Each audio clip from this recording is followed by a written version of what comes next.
Le mois de décembre.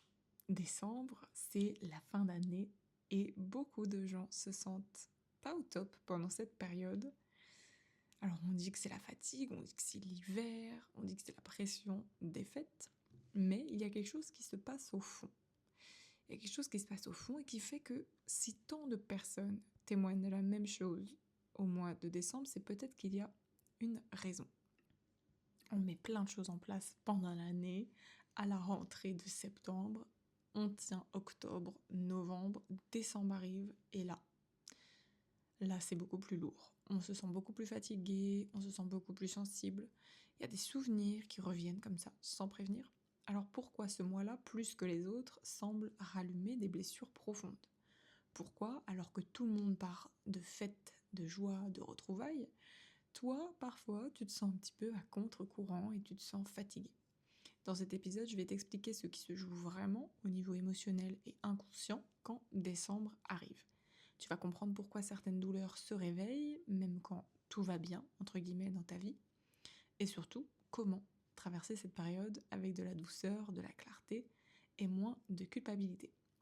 À la fin de cet épisode, je vais faire un exercice d'auto-hypnose que tu pourras faire tranquillement chez toi et refaire quand tu en auras besoin, donc reste bien jusqu'à la fin. Je vois souvent des gens qui sont surpris par l'intensité de ce qu'elles ressentent en fin d'année et qui me disent « je comprends pas, je devrais aller bien ».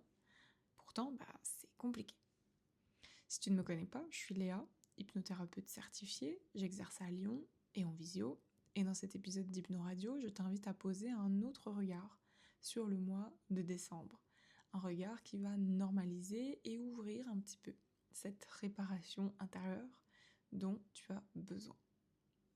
Si tu apprécies ce podcast et que tu souhaites me soutenir, le moyen le plus simple, c'est toujours de me mettre une petite note, ça m'aide beaucoup, et aussi de me suivre sur Instagram. Voilà, sur le podcast, je fais des gros épisodes, mais sur Instagram, je t'accompagne tous les jours en story et en publication pour améliorer ton bien-être et ton quotidien. Donc n'hésite pas à me suivre, ça me fera très plaisir. Je vais vous faire une petite confession, moi maintenant, j'ai appris un peu à gérer ce blues de fin d'année. J'ai appris avec des techniques que je vais t'expliquer dans cet épisode, mais il faut savoir qu'à la base, le mois de décembre, je détestais ça. Quand j'étais ado, quand j'étais jeune adulte, enfin je suis toujours une jeune adulte, mais quand j'étais beaucoup plus jeune, je détestais cette période. Mais je détestais à un point que je refusais d'entendre la moindre musique, la moindre playlist. Je ne supportais pas de faire un sapin. Je ne supportais pas les marchés de Noël. Donc on était vraiment à un stade de non-excitation par rapport à l'engouement qu'il y a en général pour les fêtes, qui était quand même assez profond. Aujourd'hui ça va mieux, pour plein de raisons que je vais un peu expliquer, ou peut-être pas trop, parce que le but c'est pas de parler de moi. Mais il y a plein de raisons pour lesquelles maintenant j'adore les fêtes de fin d'année, mais il y a toujours une énergie qui est toujours assez lourde, je trouve, en décembre. Donc je vais diviser cet épisode en plusieurs parties. Déjà, pourquoi est-ce que cette période est lourde à porter pour certaines personnes? Voilà, quelles sont les explications à ça. Comment apaiser ces blessures-là? Comment apaiser les blessures qui ressortent à la période des fêtes? Et à la fin, voilà, un petit exercice d'auto-hypnose qui, je suis sûre, te fera beaucoup de bien. En fait, avant d'enregistrer cet épisode, j'en ai parlé sur Instagram. Si vous me suivez sur Instagram et que vous écoutez cet épisode, merci beaucoup. N'hésitez pas à mettre un petit coucou en commentaire, ça me fera super plaisir de savoir que vous venez d'Instagram. En fait, j'en ai parlé en story de pourquoi est-ce que les fêtes c'est un sujet compliqué, et j'ai fait un sondage. Je vous ai demandé si c'était un sujet qui pourrait vous intéresser dans un épisode plus long. La première chose dont j'ai beaucoup parlé dans ma story Instagram, c'est que le mois de décembre, qu'on le veuille ou non, c'est le mois des bilans. C'est-à-dire que décembre, ça marque la fin d'un cycle, d'une année. C'est inconscient ou conscient, mais ton esprit fait toujours l'inventaire. C'est la fin d'une année, c'est quelque chose qui s'arrête. C'est le mois des bilans, donc on va forcément se comparer à ce qui était l'année dernière. On peut aussi se comparer aux autres, parce que le mois des bilans, on est un peu envahi par ça sur les réseaux sociaux. Des gens qui disent « moi j'ai fait ci, moi j'ai fait ça », et on peut se comparer. Mais déjà, rien que le fait que ce soit un mois de fin, déjà il y a une énorme comparaison qui se met en place par rapport à nous-mêmes de l'année dernière. on va comparer ce qui a changé. Si on a eu une blessure, si on a eu un événement difficile, un traumatisme, on va comparer ce qui n'a pas guéri et ce qui manque. Les blessures non résolues, elles ressortent à ce moment-là parce qu'elles demandent à être regardées, en fait, elles demandent de l'attention. Vous ne pouvez pas passer à l'année d'après si vous n'avez pas guéri, entre guillemets, ce qui s'est passé pendant une année. Donc parfois, ça peut être compliqué à gérer. On a aussi la comparaison de l'année dernière, j'étais mieux, voilà. J'étais mieux, je sais pas, il y a des personnes par exemple qui sont dans une démarche de perte de poids à la fin d'année et qui vont se dire mais l'année dernière j'étais bien, pourquoi j'en ai pas profité? Ça va être aussi tout ce qui est manque financier, hein, on va se comparer à ce qu'on avait l'année d'avant. La deuxième chose qui je trouve est exponentielle avec les publicités de Noël, c'est la pression du ça devrait aller en fait. C'est un mois qui est chargé de messages implicites, la joie, la chaleur, le partage, la magie, la famille aussi. Mais quand ton vécu intérieur ne correspond pas à cette image-là, le décalage il peut faire un peu mal, hein. On a les blessures d'abandon, de rejet, d'injustice qui sont ravivées parce que elles sont peut-être graves, mais elles ne sont pas autorisées. On a un peu l'impression que on ne doit pas être malheureux au mois de décembre aussi, parce que c'est la période des fêtes et on n'a pas le droit d'être malheureux. Je veux dire, moi plein de fois, avant quand je me plaignais au mois de décembre, c'était « Ah mais relax, c'est Noël ». Ben je vois pas le rapport hein, en fait entre les deux. En parlant de fêtes, on a la troisième raison qui est la mémoire émotionnelle des fêtes de fin d'année. Le corps se souvient, même si la tête elle a tourné la page, décembre ça réactive des deuils, des absences. Voilà, personnes qui étaient là l'année dernière qui sont pas là cette année. Ça réactive des enfances blessées, des blessures, voilà, des blessures d'enfance, des souvenirs douloureux, des moments où on aurait eu besoin d'un peu plus d'amour, voilà. C'est une mémoire qui n'est pas forcément rationnelle, mais qui est sensorielle. Le corps, il se rappelle de tout. Comme je l'ai déjà dit plusieurs fois, le corps et l'esprit, ça forme le même système. Donc si l'inconscient se rappelle de ça, l'esprit s'en rappelle aussi, et donc le corps aussi, ce qui peut expliquer un certain malaise. Après, au mois de décembre, on a aussi une raison qui est physiologique, qui est que l'hiver, il y a moins de lumière, on n'est pas forcément très très bien, c'est plus sombre, c'est beaucoup plus calme, on a moins de propositions de sortie, on n'a pas forcément envie de sortir. Moi, je vois par exemple là, au mois de décembre, j'ai pas du tout envie d'aller faire du sport le soir. Moi, je me lève plus tôt le matin, mais c'est hors de question que je sorte de chez moi après 19h. Mais du coup, ça remonte un peu. Genre, on est obligé de ralentir, on est obligé de se reposer, donc ça implique plus d'introspection, plus de temps seul. Et parfois, ça peut être un peu compliqué à gérer aussi. Qu'est-ce qu'il faut retenir de tout ça? Il faut retenir que décembre, oui, il y a des choses qui sont douloureuses, mais ça nécessite de regarder, en fait, pourquoi est-ce que c'est douloureux. Si décembre fait mal, c'est pas forcément pour te faire souffrir, c'est un signal que quelque chose demande de la douceur, que quelque chose demande d'être entendu, que quelque chose est prêt à guérir. Ça peut être aussi un beau moment de se transformer, particulièrement ce décembre-là. Je pense que si vous êtes un peu dans la spiritualité, la numérologie, tout ça, vous n'êtes peut-être pas sans savoir que ce mois de décembre particulièrement est très spécial parce que c'est la fin d'un cycle de 9 ans.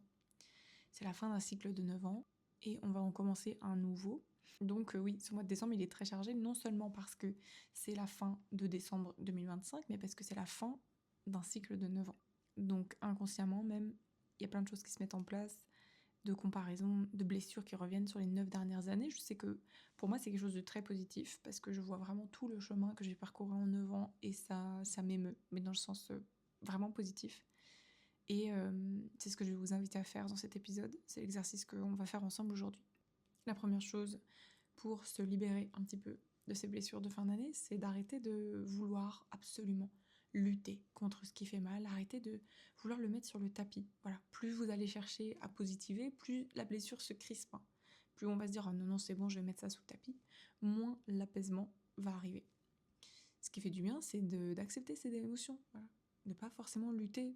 Moi j'ai une règle, c'est un truc que je me donne, c'est qu'effectivement il y a des jours où je suis un peu déprimée, je suis pas de bonne humeur tous les jours. Je pense que ça s'entend à ma voix dans les épisodes, c'est pas la même. À chaque fois j'ai des jours où j'ai pas spécialement le moral, mais ce que moi je fais c'est que je m'autorise maximum 2 jours.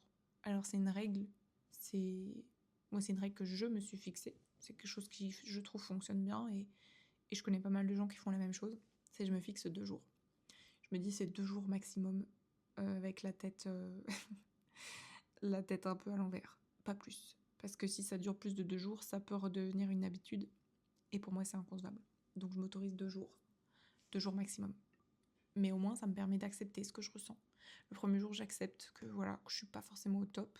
Deuxième jour, je cherche quelle solution je pourrais mettre en place, mais j'accepte que je ralentis un peu. Troisième jour, c'est fini. Voilà, la tempête est passée. Et je suis consciente que pour certaines personnes, c'est beaucoup plus difficile que ça. Je parle pour mon cas personnel. Je ne souffre pas de troubles de la personnalité, je ne souffre pas d'un trouble dépressif, je ne souffre pas en fait d'une quelconque psychopathologie ou de choses très très graves, voilà, qui font que j'aurais besoin de plus de 2 jours. Je vous parle de mon cas qui est absolument basique. Si pour vous cette période est très compliquée, évidemment, je vous recommande toujours d'avoir un avis médical parce que c'est pas non plus normal, entre gros guillemets, de se sentir tous les jours malheureux. Donc si quelque chose vous pèse et que vous sentez qu'il y a peut-être quelque chose de médical, je vous recommanderais toujours d'en parler à votre médecin. Parce qu'effectivement, s'il y a quelque chose de plus grave et de beaucoup plus difficile, il vous faudra plus de 2 jours. La parenthèse disclaimer est fermée. La deuxième chose à faire, je trouve, pendant cette période qui est très intéressante, c'est de nommer exactement l'émotion. C'est de nommer l'émotion sans chercher à l'analyser. De pas comprendre pourquoi on ressent ces choses-là, mais juste essayer de les nommer. Voilà. Pourquoi il y a de la tristesse, on s'en fiche. L'important, c'est de savoir, ouais, il y a une tristesse. Ok, c'est de la tristesse, c'est pas de la frustration. Est-ce que c'est de la solitude? Est-ce que c'est de la fatigue? Parce que ça peut juste être de la fatigue émotionnelle. À la fin de l'année, oui, c'est compliqué à la fin d'année. On a beaucoup de choses à porter, donc on peut juste être fatigué. On peut aussi ressentir de la colère, de l'injustice. Le fait de nommer une émotion, c'est déjà énorme parce que l'analyser trop tôt, ce serait réactiver, ce serait aller contre soi. Pourquoi est-ce que je ressens ça? C'est pas normal. Je me sens en colère, mais pourquoi est-ce que je me sens en colère? Je devrais pas me sentir en colère. Non, juste se dire, bah voilà, là je me sens en colère. Là je me sens pas spécialement bien. Ok, je vais essayer de nommer cette émotion et la quantifier sur une échelle de 1 à 10. Moi je sais qu'il y a des fois, j'ai l'impression que ma colère, quand il y a quelque chose par exemple qui m'énerve dans mon appart, je vais me dire, mais ah là là, mais je suis trop en colère, ça me rend dingue, machin. Et je me rends compte de la portée de mes mots. Et ensuite, je me dis, bon, ok, c'est de la colère. Elle est comment cette colère? Elle est de 1 à 10. Ok, est-ce que c'est pas juste que je suis contrariée? Oui, ok, je suis contrariée. Qu'est-ce que c'est que la contrariété? Est-ce que c'est une forme de frustration? Ok, donc qu'est-ce qui m'a frustrée? Et on redescend calmement. Aussi, une troisième chose, c'est de vous rappeler que vous n'êtes pas en train de régresser. C'est pas parce que vous vous sentez mal au mois de décembre que tous les efforts que vous avez fait toute l'année sont par terre. Quand on se sent un petit peu mal, en général, c'est qu'il y a quelque chose qui demande à être entendu. Il y a quelque chose qui demande à être écouté. Donc prenez ça comme un signal, c'est que vous êtes en train d'évoluer. Vous n'êtes pas du tout en train de descendre. Vous êtes en train de descendre à l'intérieur de vous-même, c'est-à-dire de reconsidérer les choses de façon plus profonde. C'est dans ces cas-là où on commence à se rendre compte que oui, on a des choses qui sont lourdes à porter, que la libération émotionnelle peut être quelque chose d'intéressant, notamment en hypnose. J'en profite donc pour vous parler de la séance de libération émotionnelle que vous pouvez trouver sur mon site, qui est une séance profonde, sécurisante, que j'utilise avec des clients, j'utilise au cabinet. C'est une séance pour déposer, pour se libérer, pour nettoyer toutes les émotions qu'on a gardées en nous, toutes les blessures donc de l'année. Et elle peut être super intéressante parce qu'il n'y a pas besoin de revivre les choses. Il y a juste à les laisser passer. Voilà, c'est comme un nettoyage pour repartir à zéro. Et c'est une séance que j'aime beaucoup faire à la fin d'année ou en début d'année pour repartir à zéro. Donc si ça vous intéresse, je vous laisse aller checker le lien dans ma bio. Donc la séance est disponible sur mon site. En plus, en ce moment, vous avez une petite réduction comme ça à la fin d'année. Il y a moins 10% avec le code HYPNO10. Donc c'est super avantageux. C'est vraiment un beau cadeau de fin d'année à vous offrir. Sans plus tarder, donc maintenant on va faire l'exercice d'auto-hypnose que j'ai vraiment trop hâte de vous faire faire. Donc pour celles et ceux qui connaissent un petit peu l'hypnose, c'est une auto-hypnose qui est inspirée du pont de Watkins. Donc c'est une façon d'aller faire une réparation émotionnelle directe avec un pont affectif dans le passé. Donc on va venir chercher, on va venir identifier là actuellement l'émotion que vous ressentez, la blessure que vous ressentez pendant le mois de décembre, et on va aller la guérir, ou du moins l'apaiser avec cet exercice d'auto-hypnose. Évidemment, ne faites pas cette hypnose en conduisant, s'il vous plaît, ni en marchant, en manipulant des objets lourds, faites-le dans un endroit calme. Voilà, vous pouvez mettre l'épisode en pause et la réécouter à n'importe quel moment.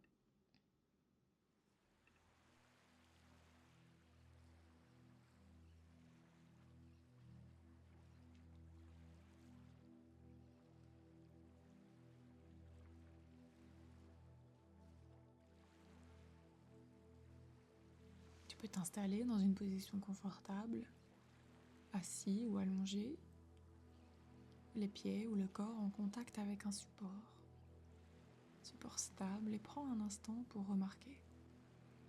Remarquer la respiration qui entre, la respiration qui sort. Et remarquez comme il y a une partie de toi, un endroit spécial qui est plus détendu que les autres. Là, maintenant, tu vas remarquer quel est l'endroit de ton corps qui est le plus détendu. Sans chercher à analyser ou à comprendre, juste remarquez quel est cet endroit. Remarquez quelle est la forme de cette détente. Qu'est-ce que ça fait à cet endroit d'être le plus détendu? Et je vais te demander maintenant d'étendre cette détente, de faire grossir la taille de cette détente, de façon à ce que cette détente s'installe non pas seulement à cet endroit, mais partout. À la faire se diffuser tout autour de l'endroit le plus détendu jusqu'à remonter partout, tout autour, jusque dans ta tête, ton front, tes paupières, tes pommettes, ta mâchoire qui va se détendre. Il n'y a rien à réussir, rien à forcer, juste à laisser faire. Comme quand on regarde un paysage défiler sans avoir besoin de le comprendre. Et pendant que tu respires tranquillement, tu peux porter attention à l'émotion. Cette émotion, quelle qu'elle soit, peut être une tension, une tristesse, une colère, quelque chose de flou mais bien là depuis quelque temps.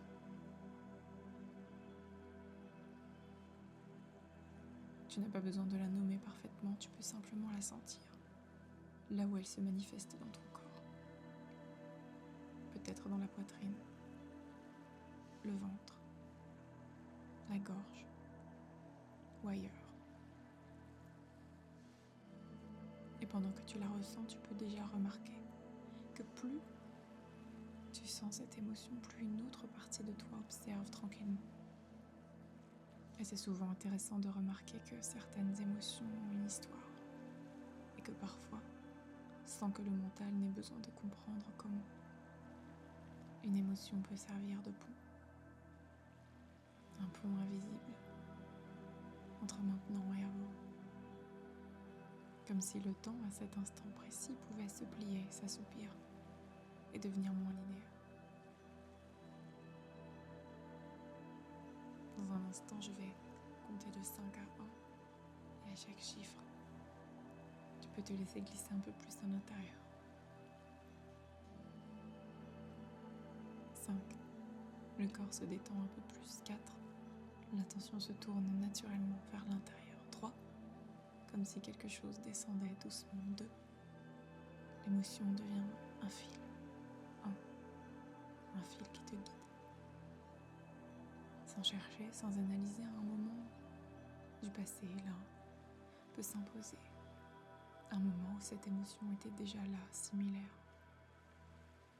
Il y a plusieurs moments qui passent devant toi. Et curieusement, même si le fil se déroule à l'envers, les scènes se déroulent à l'endroit. Et un moment du passé peut s'imposer, là, maintenant. Laisse venir la première scène, la première image. Observe cette scène comme si tu regardais un film. Tu peux voir l'environnement, percevoir l'atmosphère, entendre des sons. Simplement ressentir ce qu'il se passe.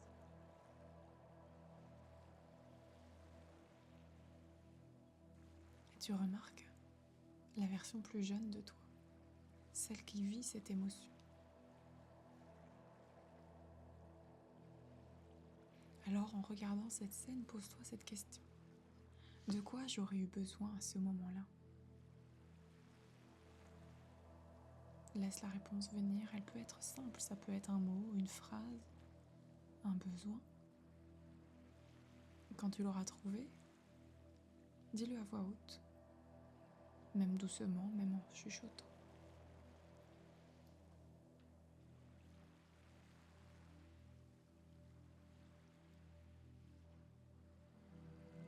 pendant que tu l'exprimes, tu peux reconnaître la blessure derrière ce besoin, celle qui n'a pas été entendue.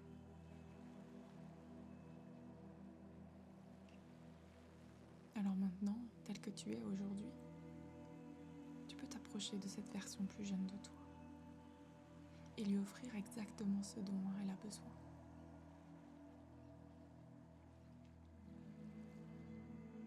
Ta présence, des mots, un geste.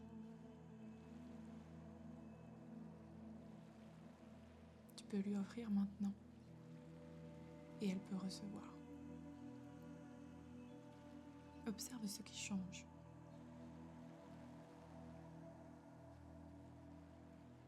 Tu peux laisser cette scène s'éloigner doucement comme un souvenir, apaisé, en sachant que quelque chose s'est réorganisé naturellement.